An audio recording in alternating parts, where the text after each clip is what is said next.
Douches. Hey P, hey P Diddy, hey P Diddy, yeah, hey P Diddy. How's the prison food treating you? All right. So Horford still bothering me. She's still permanently dumped, no matter what, because she made bad decisions.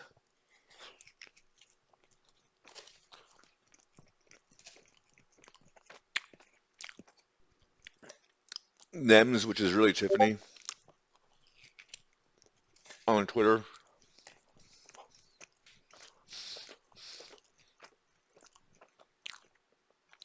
After I yelled at Kong San Kong for being a beta male and all that bullshit, Tiffany reposted it as Nems. That's like her way of getting a burn in. And I think Cookie Light is kind of hinting at it, how like it's unfair that the men can treat the women this way in K-pop bullshit. I don't give a shit. That's why when I had $1.2 million, I told you, but you didn't want to do anything. You wanted to go pimp yourself out to Tom Ford and shit like that. And 2 years after that, you finally tell me you're Tiffany. And 2 years after that, you're still being a whore. I don't want you in my life.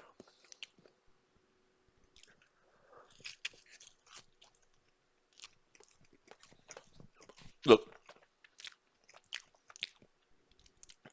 now that I'm 40, I'm comparing everything. The first 30 years of my life were pretty much bullshit.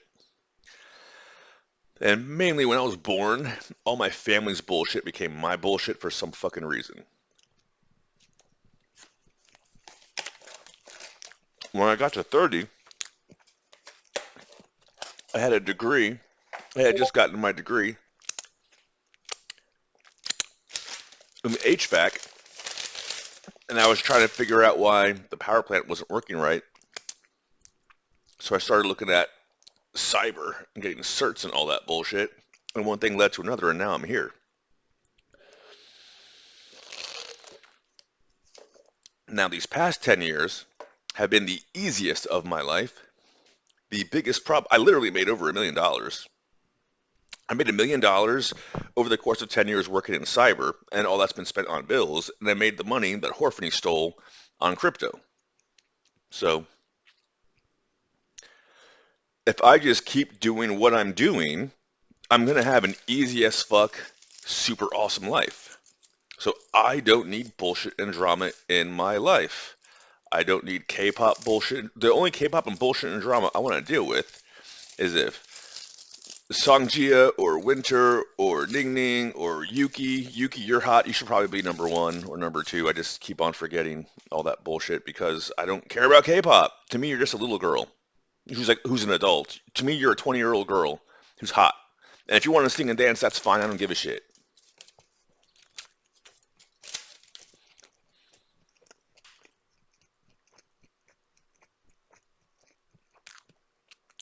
It's all documented. You don't have to steal. You don't have to sell out. You do have to keep your certs updated. You do have to study every now and then. But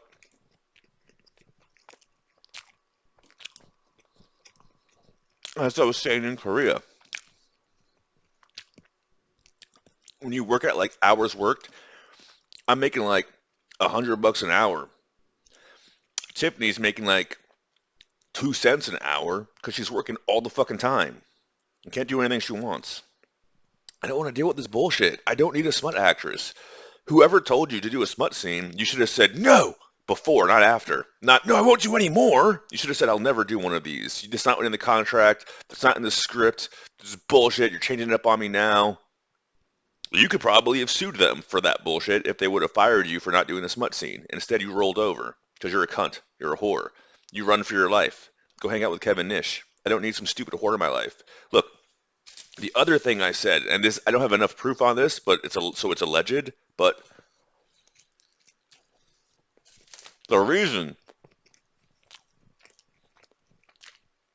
why the feds are slowly leaking the P. Diddy tapes. First, they get you, because it's all a cult. First, they get you having the gay orgy sex. Again, like, the Romans didn't have, um, you know, like, fruity, not fruity, shit like that. They had hypersexual and not hypersexual.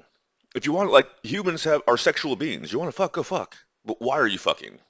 Oh, I'm the senator of Rome, and I just passed a new thingy for the plebeians and the patricians. They finally both got along, and my harvest just got harvested, and my business is doing good, and everything's going well. So I'm gonna go fuck some. I'm gonna go fuck some. I'm gonna go fuck that.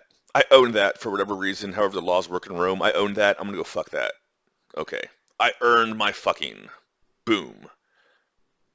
Kind of makes sense, right?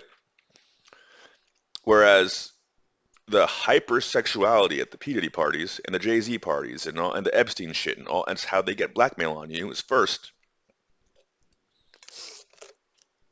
they need you to just get fucking anything, right?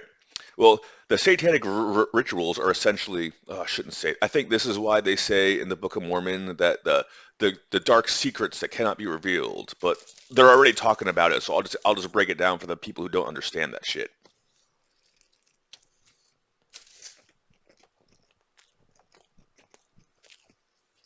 Also, Ashton Kutcher is a murderer. Yeah, that's how he got famous. He murdered a girl he was going to date, and they made him famous over it. Anyways, so that way he can keep the secret, because she's not going to say no to anyone if they know that he's committed a murder. But anyway, so leaving that one out for now. Actually, it will fit in towards the end. So first, they say, when we go to party, right? Like 50 Cent is making fun of P. Diddy. When are we going to party? I mean, really party. When are me and you going to party? Right? When are we going to have baby oil? Hypersexual fruity sex. Again, like, Asha's hot.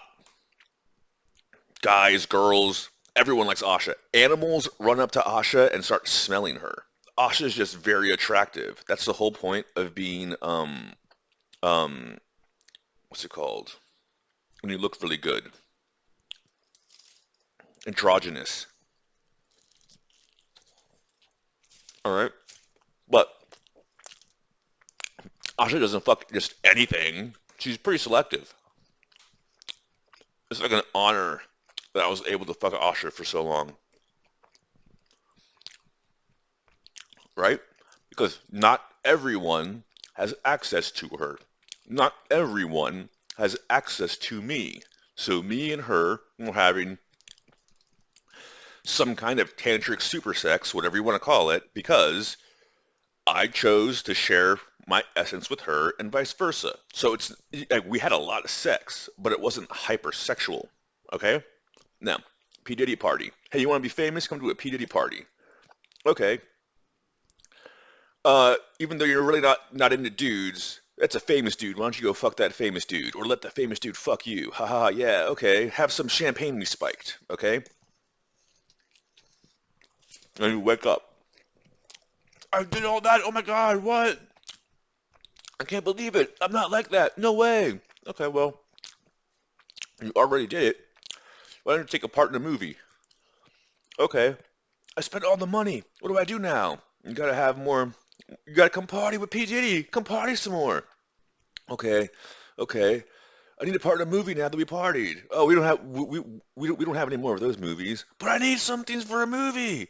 Okay. Well, come to the next party. We'll talk about it. And at that party, after the party, they're like, hey, we need you to come into this prayer circle and fuck this animal or get fucked by this animal. And then we'll give you the part in the movie. And sign this contract. You gonna say no? Because now, not only are you like doing things you're not used to doing, but now you're hopped up on drugs. You've been spiked with amphetamines, right? You're on all kinds of like uppers and downers. You're on that pink cocaine bullshit, right? That P. Diddy has in his pouch. So you say yes. Whatever. Okay. I'll go into the prayer circle and do all that weird shit to the animals. Then you go in the movie. Now you're Kevin Hart. Now you're in a movie with some Asian bitch, and everyone thinks that, like, you're not a loser, but you're really a loser who fucks animals in a satanic prayer circle. Well, now you run out of money. You need more money. You go to the next P. Diddy party. At the after party, they draw another satanic circle, but this time, the person Ashton Kutcher killed, that's what you got to have sex with. Because now you're doing a satanic cult sacrifice. Do you see how it works? That's why she's permanently dumped. That's why Stephanie Tiffany, Mi Young Wing, Girls' Generation is permanently dumped. She knows enough about these P. Diddy parties through her handler, Kevin Nish, that she didn't want to be a part of it anymore. So her last song she ever made was called Run for Your Life. How much more do you need me to explain it for you?